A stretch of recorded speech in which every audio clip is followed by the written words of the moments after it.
Hi everyone, thank you for joining us today. This is Education USA Virtual in Eurasia and Central Asia. And just to remind you that our advising services are fully virtual, but we provide any type of group advising and also individual consultations. We will help you with undergraduate and graduate application guidance, essay review support, and of course we have many virtual events like today.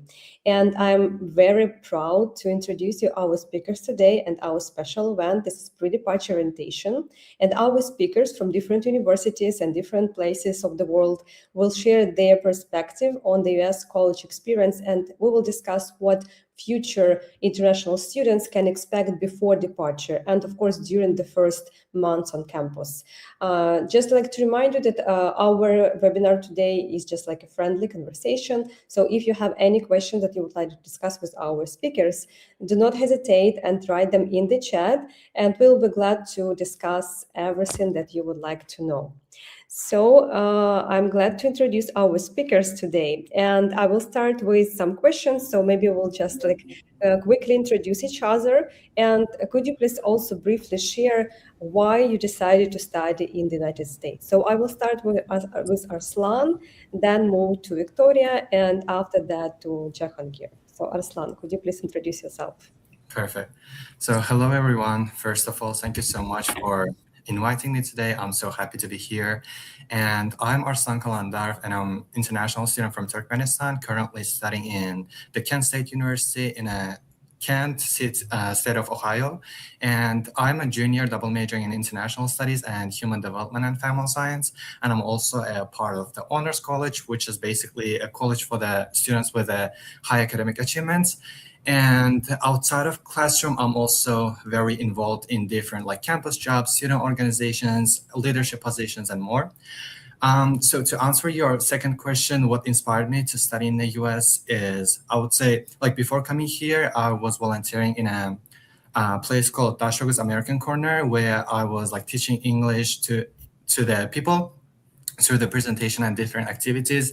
And there I also got a lot of chance to meet with American people. And also it was a place where surrounded with a lot of people who shares the same interest as me. And so a lot of my friends started applying to the US universities, and I said, why not me? Why I cannot go? And that's how I applied to that program by the Education USA called Undergraduate Cohort Advising Program. So on that program, I studied there for 1 year and learned about the US higher education system, scholarships, how to apply there, and standardized tests and more. And what really inspired me to come here was flexibility, I would say, because studying in the US is very flexible. There are a lot of different opportunities. For example, one of the main ones for me was I was kind of undecided between two majors, and double majoring option was a great fit for me. That's why one of the reasons was that. And for other students, maybe if you are undecided, or if you are undecided, you can just come here as an undecided student and more. So that was some reasons why I'm here right now. Yeah, great. Thank you so much for sharing. So we will come back and discuss your majors a bit later. And now I would like to introduce or invite Victoria to introduce herself. So hi everyone, my name is Victoria and I'm an international student at Marquette University. I'm originally from Ukraine and that's where I am right now. I came back for summer holidays. I just got done with my freshman year, so this fall I'll be starting my sophomore year as a computer science major in Marquette University. So what inspired me to study in the United States? I guess I have always been interested in technology, computers, math in general, and as you may know, the computer science program in the United States is usually really good because they have a lot of innovative technologies and a lot of opportunities for growth in the technical field. So I decided that I might as well try to get into an American university. That was when I joined the competitive college club program from Education USA, and they helped a lot with my application process, with finding scholarships, with everything you can possibly think of. And yeah, that's how I ended up in the United States. Great. Thank you so much, Victoria. Nice to meet you, and thank you for joining. It seems to me I can remember you because I have been working with Education Youth in Ukraine for some time, so probably we could meet there. Great. Yes. Thank you so much. And Jahangir, you're welcome. Hi everyone. I'm an international student too. I study at Penn State. My major is CS. I'm a full ride student, right? So how I ended up studying in the US, it was like I was ninth grade and I got my first IELTS, right? And then my father asked me, "Do you want to stay here or do you want to try to go to US?" And I was like, "Yeah, why not? Why not like to go to US, right?" And after brutally failing the first year, I realized that it's not for everyone, and then I kinda gave up, kinda, and I started studying my freshman year here at New Uzbekistan University, and then I had my good friend, and it's like our spark came back, and we were like, nah, we're gonna go back to the US, and that's how I ended up in the US. Yeah. Great. Thank you so much. So actually, it's so amazing. We have so many different stories and experience is completely different, and this is amazing. So you can share from different perspective, applying as undecided or this like with like exact plans or like even giving up at some point and then coming back again. Wonderful. And actually, so far we have already 18 viewers. So dear students, if you have any questions, this is your time to write them in the chat and we'll come back to them a bit later. So, looking back, today we actually have a session of recall, like recall your memories. What was the biggest challenge you faced before leaving the US and how did you overcome it? So, like, if you like remember yourself a couple of years ago, like you are just like a student who is going to travel to US and start like a new period of your life there. So, what was like the most challenging for you at that time? And I come back to Arslan. Yep. Actually, that's a really great question because, like, when you apply to the U.S. universities, like, university system is very different than my country's. So I needed to learn everything from the beginning. But one of the biggest challenge I would say was believing in myself because when I applied here, I was only 18 years old and I am a first generation student and there's no one from my family or from my relative who study in the US. So that's why I was like often questioning myself, am I good enough to go there? Will I succeed and etc. And but instead of like letting those doubts to stop me, I decided to work on myself and I did a really great research on like US universities, scholarships, and I was trying to find out different ways. And another thing that I did was I was very getting involved with a lot of different organizations. And for example, I did a volunteering in different places, such as like American Corner, as I mentioned, or special orphanage for children with tuberculosis illnesses. And I also did volunteering with a for Red Crescent Society, UNICEF, UNDP, and etc. So like all of my experiences helped me to succeed. And another thing that I did a really great research on the university because like US university, there are a lot of US universities and they are very different from each other. For example, as I remember, there are more than 4,000 community colleges and universities, and you need to do a great research on them. So that's how I did. I applied around like 20 universities, and I got into 13 of them with a good scholarships, and I think it's well paid off now. Great, thank you so much for sharing this experience. Victoria, how about you? How was your experience? Like any challenges like as a student who is traveling to US? I would say, okay, if we don't speak about like the admission process and all that, because everyone knows that like it's hard. I would say one of the most challenging things was getting familiar with the thought that I will not be spending the next year at home and that I will not have a chance to see my family or my friends as often, and that it's like only the next summer when I will get a chance to see them again, to hug everyone again, and like to come back home.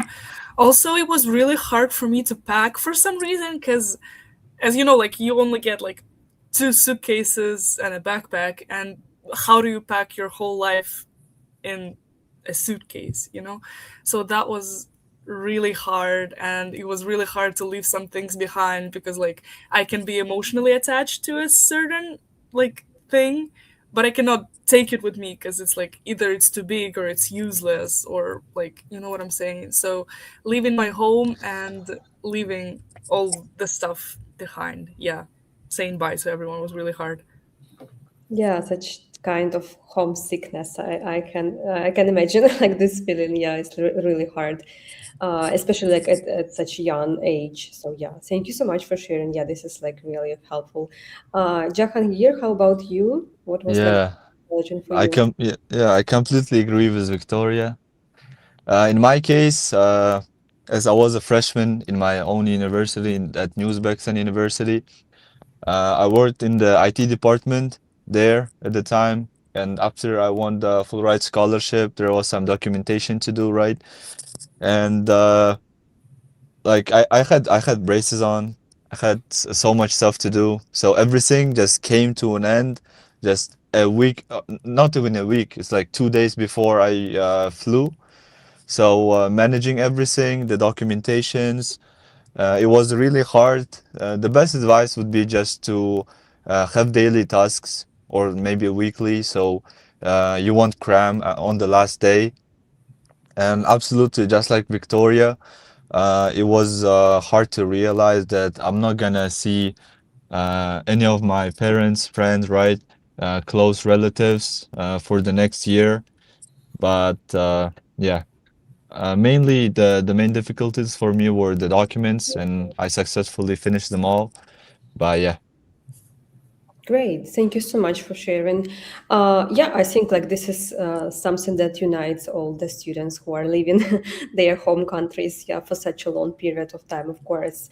And of course, like this event today that we're organizing, like pre-departure orientation, this is for students, like just like to share expectations, what they might expect when they are going to study in the United States soon. Okay, so coming back to your first week on campus, and could you please share what was it like? How was it like? What it was like really like? And was there anything that surprised you maybe, or you wish you had known before arriving? So Arslan, how about you? Yeah. Alrighty. So my first week was very like exciting and unforgettable because still can remember when I landed to the airport in New York, and when I see that like a US flag, I was very proud of myself because like it was dream come true. And on my first week, I did a bit research before coming here, so on what the things that I need to do. And so the first things that I did was like preparing all of my documentations, for example, submitting my transcript and getting my student card and etc.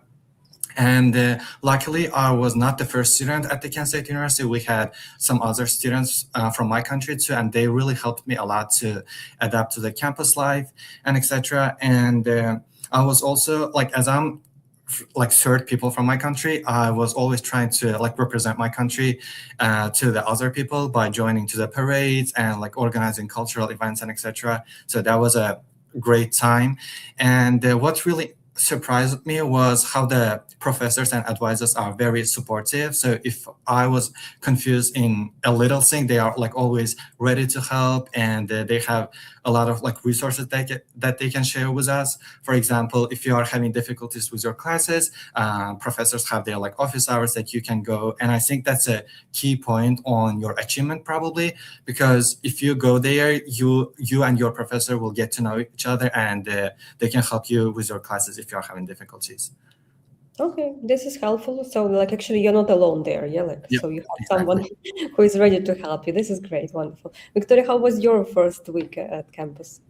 I remember when I landed in Milwaukee, so that's where my university is located, and I came to the dorm that I was supposed to stay in for a few days because of the international student orientation, and I see the bed and I realized that I don't have a pillow. It was really like I was really surprised because it took me 3 days to get to the United States because it's really hard to get there from Ukraine. And when I come in and I realized that I don't even have something comfortable to sleep on, I was like shocked a little bit. So I had to sleep on my neck pillow, I remember. And the first thing that I did the next day after I was finished with all the university tasks was getting myself a pillow and a blanket. Also, I remember that I thought that it would be hard to make friends because everyone would be so reserved and close to themselves, but actually it's the opposite because the first students that you meet in your university are international because as I know most universities do a separate orientation for students from other countries, and all of them come to the States alone, so everyone is looking for a friend and you just have to talk to people. That's all it takes to make a friend. And I think that's the advice that I would give everyone. First of all, bring a pillow and find a friend. It will make Wonderful. everything easier. That's great. Thank you so much. Oh yeah, like surprising. Okay. So Jahangir, how about your first week? Yeah. So me as a good student, as a punctual student, I arrived to the US 2 days before my dorm even opened. This was a big mistake. Even if you come one day late, it's okay. Just don't come too early, right? So I came 2 days earlier. I was staying in the hotel. I came yeah, I came on the spring semester. It was super snowy, right? So I get into my hotel. I slept 3 hours for some reason. I supposed to have a jet lag, but I didn't, right? And then I go out to have a breakfast. I see there is this guy with a mustache and everything, and I was like, is he Mexican or something? And I go in and I talk to him, right? And he's a Saudi guy, right? And his name is Michal, really great guy. And I started talking to him in the hotel, right? So even still, we're really good friends. So just like Victoria said, just go and talk to people because it's like the first people you meet, it's like they're your best friends. You just gotta be with them, right? And I met two of my like class international fellow classmates, maybe, yeah, in the hotel. The rest of them I met in the orientation, and from the orientation, we're still together. Like any problem I have, any problem they have, I talk to them. We solve it together, right? And yeah, Amazing. yeah, that's my first week. That's great. Wonderful. Thank you so much. I think it's also like nice, always to come back to these memories. And this is great that you still communicate with these people with whom you just like met on your first days in the United States. We all know that educational system in United States is like different, and like those of you who have studied, so Jahan here, for example, you had experience of studying in the university of your country, Victoria and Arslan, you maybe also know like how it's different. So but at what extent it's actually was difficult for you, and how did you adjust to this academic environment in the United States? Because it's different, still it's different. Yeah. Yep. Yeah, I can go first. So as you said, like the education was United States education system is very different than my country's like high school and etc. But fortunately, I was able to study in like Education USA program as I mentioned, and that program gave me an overview of how the like US classes and like academics will look like. So I think studying on that program would like helped me a lot to at least know like get the general knowledge of how it will gonna look like. And other than that, I was like my main goal was to become more active on campus and make a lot of new friends, join to different organizations and etc. And that's how I became like easily adapt to the campus life, because otherwise if you don't step outside of comfort zone, it's very difficult to like get to adapt to the like campus life and the new system, because you might be feel homesick, but if you make a lot of friends, meet new people, and they like you will overcome this kind of things very easily. Great, thank you so much. Victoria, how about you? So I don't actually have like experience with the Ukrainian university education system, so I can't like compare it properly. But the thing that everyone is surprised about, like when I tell people about the education system in the United States, everyone is always surprised that we can choose our own classes. So how it works, like you basically build your own schedule. So there are some classes you are required to take for your major, but they usually have different professors that you can choose from, different time slots that you can choose from. So everything is really like tailored to you. So if you're lucky enough and if the classes don't get full, you might be able to get your dream schedule. So personally, the previous semester I used to wake up at 10 a.m. and to get to my earliest 11 a.m. class, and that was awesome.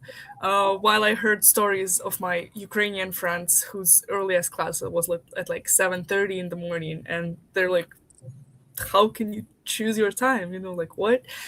So yeah, that's I guess the U.S. offers more flexibility than other universities in other countries.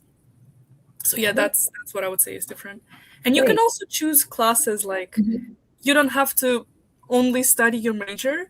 You can like I know a girl who's I think she's like political science major, but she studied tap dancing, she did ballet as like a college class, like she got credit for it. So it gives you a lot of like space for imagination, you know? Yeah, that's amazing. Yeah, so like you can find something for yourself definitely there. Thank you. And Jahangir, how about you? Yeah, as I was taking the academics really seriously, right? So I was trying and I am 4.0 student, and for me to fit in, I thought it's gonna be similar to my own university in Uzbekistan, right? Because my Uzbekistan university is the best university in Uzbekistan, and there it's like I think they have the same program as the Technical University of Munich, and there we had two exams, one midterm and one final. The midterm is on the 8th week, and the final is on 16th week. So basically, what we used to do is that first 5 weeks we used to like go to classes, take notes, and like basically we're free, right? And for the 3 weeks before the midterm, we start to prepare, and then there is the midterm, and then we're free again, right?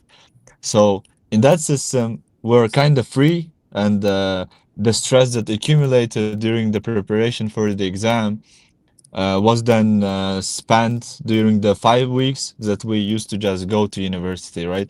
But in the US, the exams, in my case, they're like every 3 weeks. It's like for one class, you have like 4 or 5 exams.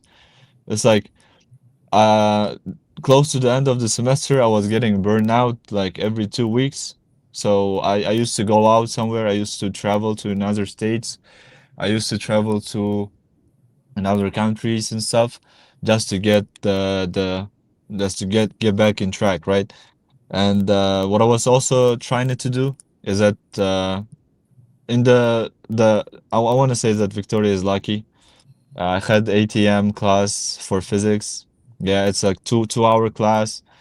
So every Monday, Wednesday, and Friday, I used to get up at 7:30 just to go to my physics class, 2 hours. But yeah, I was trying to get A for all classes, so I can be a TA, so I can have more in-depth knowledge in all of the subjects. But yeah, but just the advice, not to waste your first week because the university doesn't care about like you starting or are you prepared, right? So they just start, you have homework assignments, you have all of the assignments ready even in your first week. So just come in ready and yeah, study.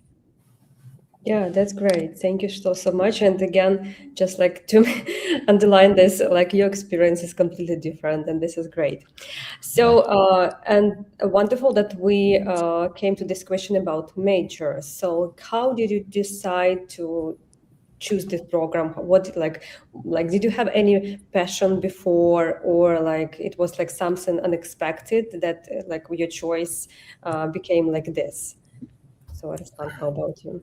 Yep. So like before coming to the US, I've been always passionate about like global issues, education, leadership, and working with different countries. And I also had an experience like joining to a lot of like UNICEF, United Nations, and for example, climate action and some different organizations trainings. And I did a lot of volunteering. And I saw that because of that, as I want to do like a global thing in the future, I saw choosing an international studies major would be best fit for me.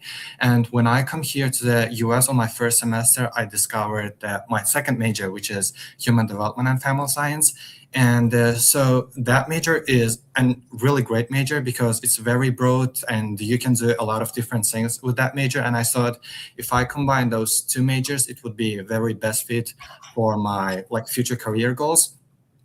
And yeah, that's how I ended up ending my HFS major. And I like in the future, I want to work in an international organization or like an international department of the university.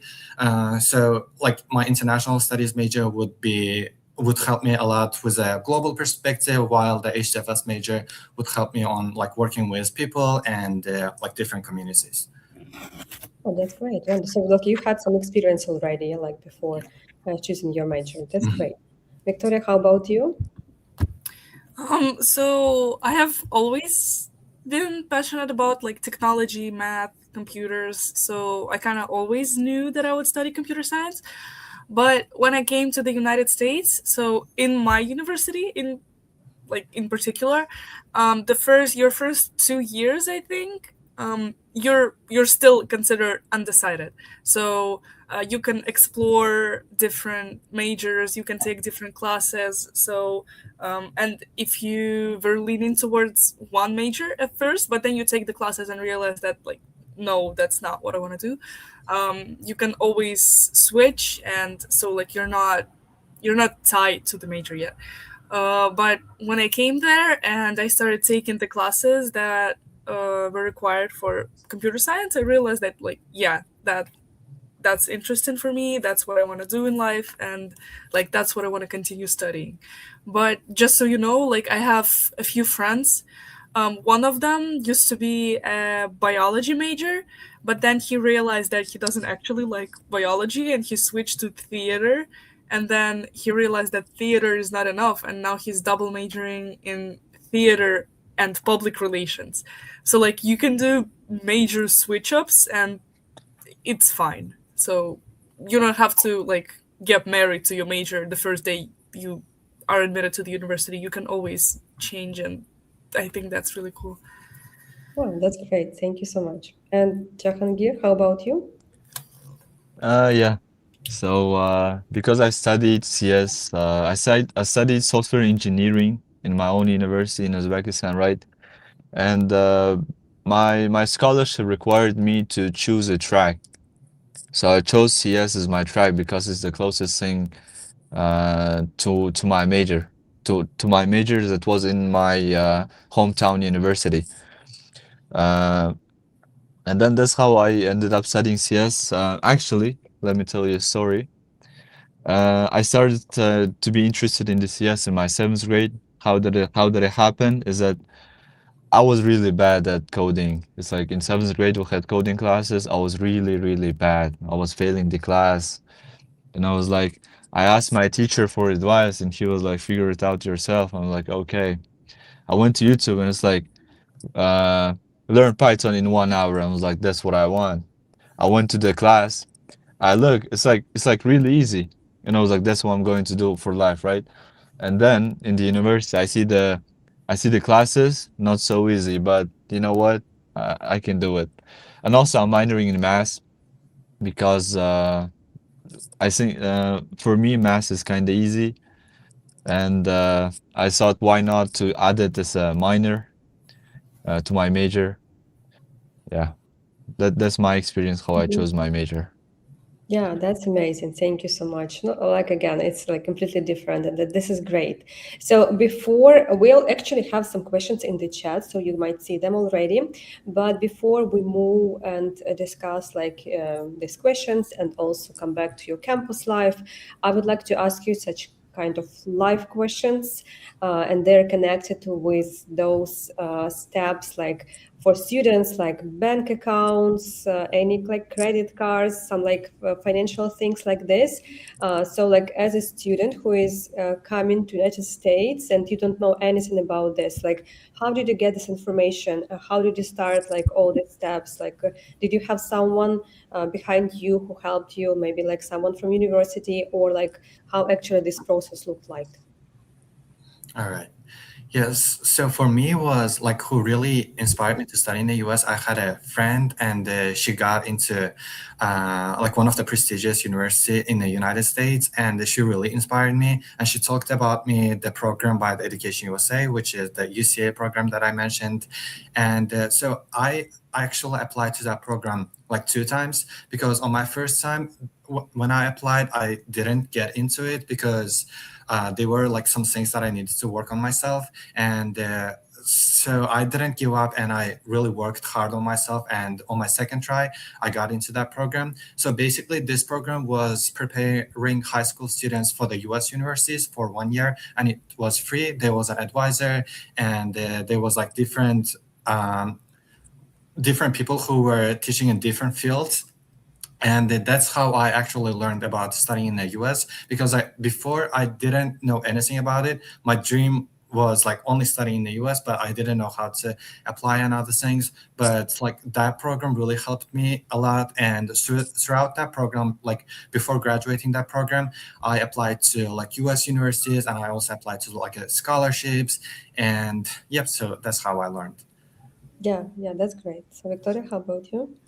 I remember when I came into the first day of the international orientation, they gave each and every one of us like a folder with the file, and it like everything was written down. So the nearest bank that we could go to, the nearest Walmart, the nearest TJ Maxx, where to get groceries, how to make like the bus pass, how to what bus to take to get to Target, like everything. Like it basically said everything. Um, Speaking of the bank, it was actually pretty easy. So my university has like it's like one of the U.S. banks has a branch in Marquette University, I would say. So I just went in and I was like, I want a debit card. What do I do? What documentation do we need? And like they set it up in around like 30 minutes. Then so yeah, every I think every college should have an international advisor. So if anything, just reach out, just write an email, call, text through WhatsApp, whatever, and they will probably tell you where to go, what to do, and like there's always someone who will help you. Yeah, that's amazing. And Jahangir, like how was your experience with Yeah, that? I guess my experience is also quite different from everyone else again, right? So in the first day of the orientation, they took us to Walmart for us to make groceries. We came back, then they made us like the debit cards. After the debit cards, for us the buses are free. So they just showed us the roads, what bus takes us to what Walmart, how can we get to this place, that place, everything we need. They took us the first time. For the next times, they just showed us how to get there by ourselves.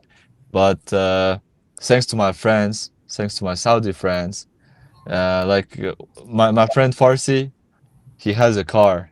So basically, every time we needed to go somewhere, I was like, "Yo, Farsi, can you please take me there?" And I was like, he was like, "Yeah, of course, bro. Why not?" And it's like he takes me everywhere. I'm really glad because the first day, just like Victoria, I didn't have a pillow, and I was like, I'm not gonna sleep one one night with nothing under my head, and I was like, I'm gonna go to Walmart. It was like Saturday, and at that day the buses were less frequent. So as I went to the Walmart, I get my pillow and I wait 2 hours in the bus station. It was raining so much. I had a waterproof coat, but after that rain, it wasn't waterproof. So yeah, it was really bad. It's like a trauma. It was like 9 p.m. at night. It's like people smoking there, some people smoking there, and I was like, I'm not gonna go out again on the bus by myself to Walmart. I was like, I'm gonna make friends. Yeah. Yeah, that's great. Yeah, thank you so much for sharing this experience. And let's come back to our questions from the chat, just like to don't miss anyone. And I think the first question is for Arslan. Yeah, as a country mate with Arslan, I would like to ask him which exams did he take in order to get into high prestigious university. Alrighty. So like before I answer the questions, I would like to add on something on the previous question. So I also had like a fun experience where I just realized it. So like at our university, like bank system is, so like if you are an international student or like a freshman student, we have a bank at our student center and they open a bank account for you. And about like a grocery stores, that was really challenging for me because if you don't have a car and if you don't know anyone who has a car, it's very difficult. That's why on my first time, I needed to go to like I needed to walk to Walmart by like looking at the map because like no one showed us. So that was kind of challenging. And to answer this question, so I took Duolingo test as my English proficiency test, and because like when I applied to U.S. universities, like SAT or ACT was not required, and I like chose universities like which doesn't require those kind of tests on. That's why I chose universities which requires only English proficiency. And when I took the Duolingo, like Duolingo taking experience was because a bit difficult because it's kind of strict. So if you make a bit like small movement, it will just log out. And that's why I tried to take that test like multiple times, 2 to 3 times, I would say. And yeah, so I got a good amount of result and I applied to the universities which which are requiring less than that results, and I got into certain of them with that result. Yeah, that's great. Thank you so much. Maybe Victoria and Jahangir, you will also share like what exams did you take? Yeah, I also took the Duolingo English test, and then I decided to take IELTS as well, because I don't actually know why. I think Duolingo can be enough, but I just really wanted to have the IELTS certificate. So, and then I also decided to take SAT because I prepared for them, and in certain universities, like your score gives you a higher chance of admission. But I wasn't really satisfied with my scores, so I didn't send them to all of the universities, but I sent it to Marquette, to the one where I'm studying, and yeah, I got in. So I don't regret taking it, but um, some of the universities don't require you to take the SAT, and if you don't feel like you're ready or if you are not really happy with your score, just don't show it. So it's fine. But do you think it was like an advantage that you actually sent these scores? Or like I think so. Yeah, for my university, yeah, it was a good score. But if you like, you should do some research and see what's like if you're applying to a certain university, what score is considered good for that specific university, and if it's a lot higher than yours, then I wouldn't send it. But if it's like lower and your score looks decent, yeah, I would submit it. So yeah, that's great. Thank you. And Jahangir, how about you? Yeah, in my case, I took two IELTS exams, one in the ninth grade, one in the 11th. I took SAT on my 10th grade, and I actually want to say something opposite to Victoria, what Victoria said, because I think test optional or not needing to submit the SAT thing was at the COVID years and like 2 years or 3 years after the COVID. But I think admissions this year or the previous year, they were requiring SAT, like the top colleges. And I think if you applied your ACT score to uh, less of a good ranking colleges, it would be a good plus, good advantage. But also I want to agree with what Victoria said. But if your score is quite lower than their average, then you might not add your SAT because it actually may downplay your application. But yeah, I got Yeah. them all. That's great. That's great. Wonderful. Thank you for sharing so much. So we have a next question. And since the Kent State Global Scholarship is a partial award based on GPA, what are the best ways to find additional funding or stack extra scholarships once you're on campus? So I think we can talk also like about general experience like that Arslan, Victoria, and you, Jahangir, you had. Mhm. Yeah, so about the Kent State University, like Kent State University has a global scholarship, and if you are applying to the honors college as well, you can also get an honors scholarship as well. That's what I got. I got both of them, and how I covered my tuitions was I also applied to the like a scholarship by the American consuls, and I got that one as well. But let's say you got only the global scholarship. So when you come here, there are a lot of ways to get different scholarships. For example, like different departments have their departmental scholarships. For example, let's say you are in a communication college, you can apply to the communication college scholarships and you can get them in your like sophomore or junior or senior years too.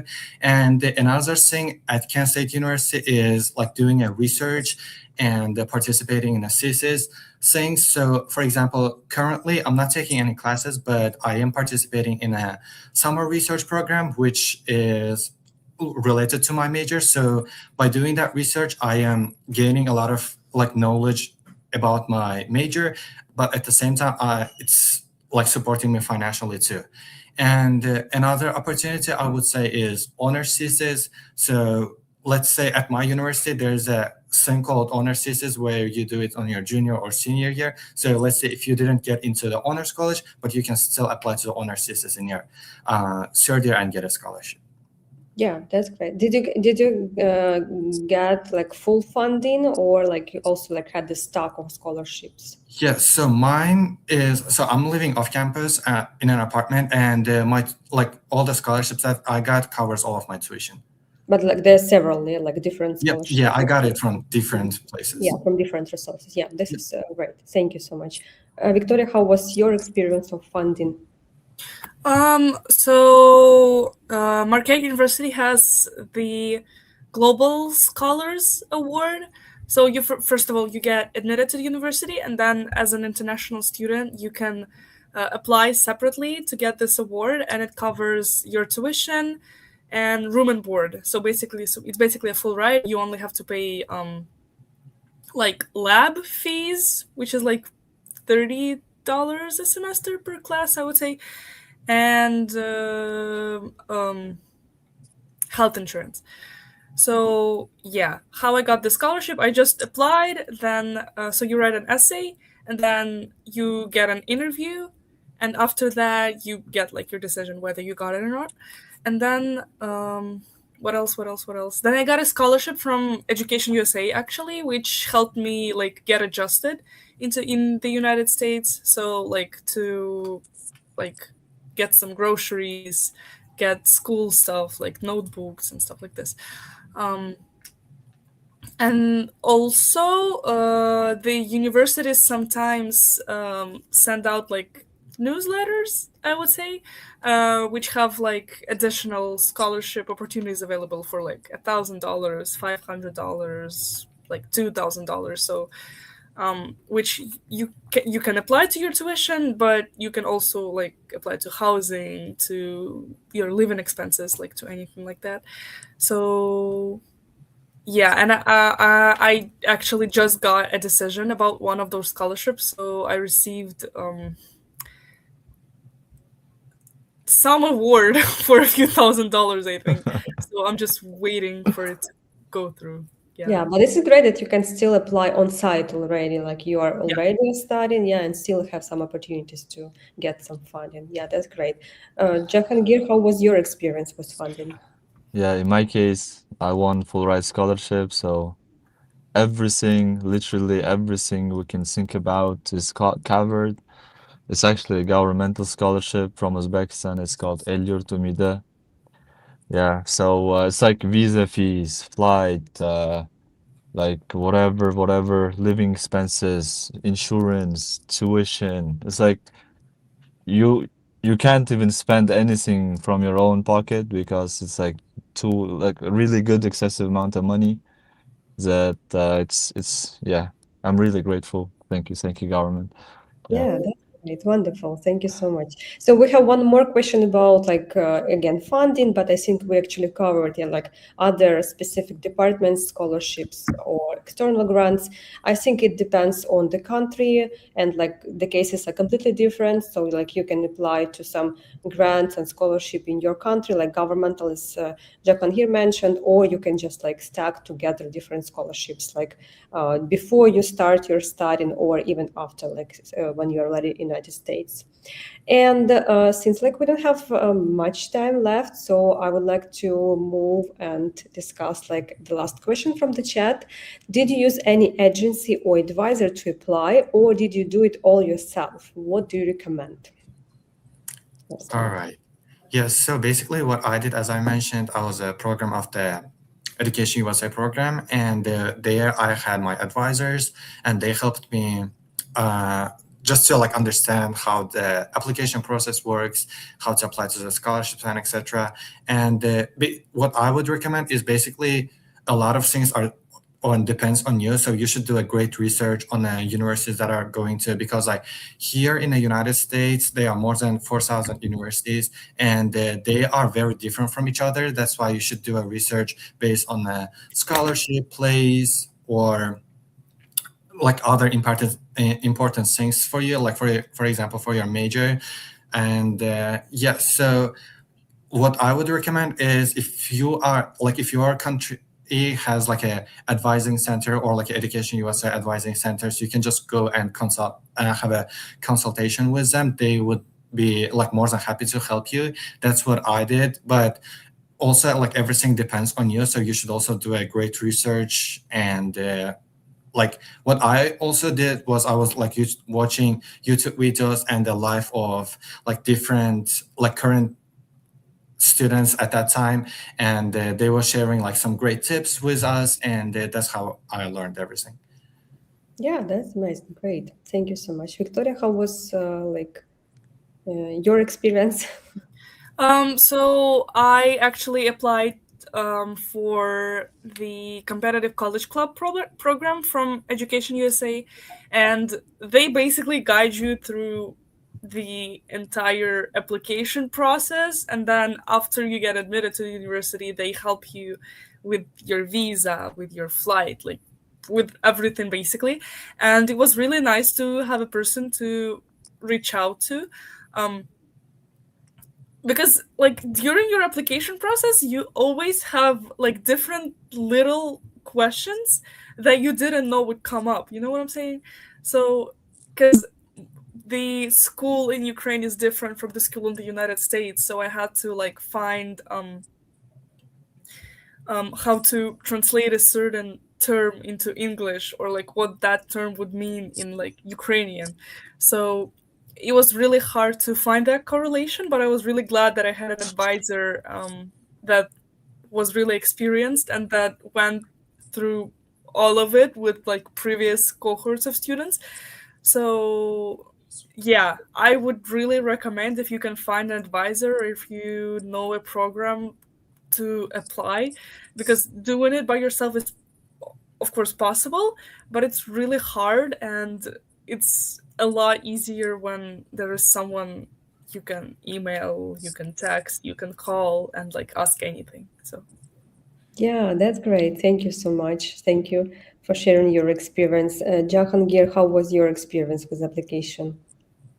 Yep. I did everything by myself. Basically, I didn't knew that these programs exist, Education in USA, advisors. So I did everything by myself. Yeah, it just like yeah, it took a while. It took a lot of time. It took a lot of stress and stuff.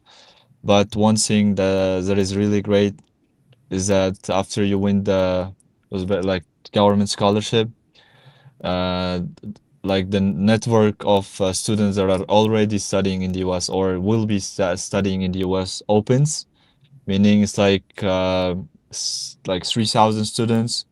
It's like you can talk to them, you can ask them questions, but basically, I had, just like I said, bureaucracy, right? I had daily tasks every day to complete, only for the documents, and I was following my plan, and everything turned out to be great. And if I had any small questions, I used to write to students who are already in the US, so it's like saves a lot of time instead of going and searching something for hours in the Google or any web browser. You can just go and talk to a person who's been through it. So this was a really good advantage for me, the network of students, but most of it I did by myself. Yeah, that's great. Thank you so much. So, actually, it was wonderful meeting. Thank you so much. I'm so glad that I managed it, and it was my pleasure to work with you, to talk to you, and hear about your experience. And like to conclude our meeting today, what like one piece of advice could you give to students who will be soon boarding their flight to US? Like what should they do, like maybe should they be nervous about something, or like should they be calm like instead, or something like that? What would you recommend to them? All right. So, what I would recommend is I see it in most of the students, they do like a one common mistake, which is not stepping out of their comfort zone. I think like try everything possible because like US universities with a full of different resources and opportunities. So you should try everything, and it will really help you a lot to like improve yourself, gain a lot of skills, and just live the best times of your college life, I would say. And another thing I would recommend is before coming here, spend the quality of time with your family and friends and with your close people, because you never know if you will be able to see them in like during your university time. That's why. And also like learn a lot about your culture and traditions, because as you are an international student, you will be representing your country in a US university, so it's better to know everything before coming here. Yeah, that's great. Thank you so much, Ruslan. Victoria? I would say once you land and once you see people around yourself, just talk to everyone. Try to make a friend, because you are alone in a foreign country, in a different continent. Like, you come there all by yourself. You leave your family behind, you leave your friends behind. Try to make a friend, because everyone is in the same situation. Everyone comes there and searches for community. So if you find one single person that you can stick by and that you can like do stuff together with, just it will make everything so much easier. Two of my best friends are the people that I've met at my international student orientation. Some of them are my roommates. The other ones I've met during the school year. So it's so much easier when you are not alone and when you have people around you. So just try to find your person. That's amazing. Thank you so much. And Jahangir, what would you Yeah, advise? I completely agree with everyone, especially Arslan about the culture, because usually in the universities you have cultural days, right? So there you're supposed to represent your country well. And for example, if someone new who didn't heard about your country asks you something, yeah, it's like I think you're supposed to answer them correctly, right? To represent your country well. And then I think socially, like Arslan and Victoria answered really good, but I want to say about academically. So if you reach out to professors, it's really easy. It's really easy if you get an A from the subject to be a TA. For example, right now I'm a physics TA and computer science TA, and I'm doing math research on graph theory. Penn State is really good for undergraduate research because there's not a lot of PhD students and master students, so they do give a lot of focus to undergraduate students. So just by reaching out to your own professor, if he doesn't have a research, ask your professor to reach out to another professor. So you will find it anyway. You just gotta try. So me as a freshman, I've finished like 2 sessions of physics year already. I have everything planned out for the next year too, and for the summer. So I think you just gotta go and ask and try it out, and everything will work out. Yeah, that's amazing. Thank you so much, Arslan, Victoria, and Jahangir, for sharing your experience. I'm sure it will be helpful for our students. And of course, we'll be glad to invite you to our future events. So if, like, by chance you are interested, we are always welcome to talk about your experience in more details. Thanks everyone thanks to our viewers, of course, for joining us today, and see you during our next events.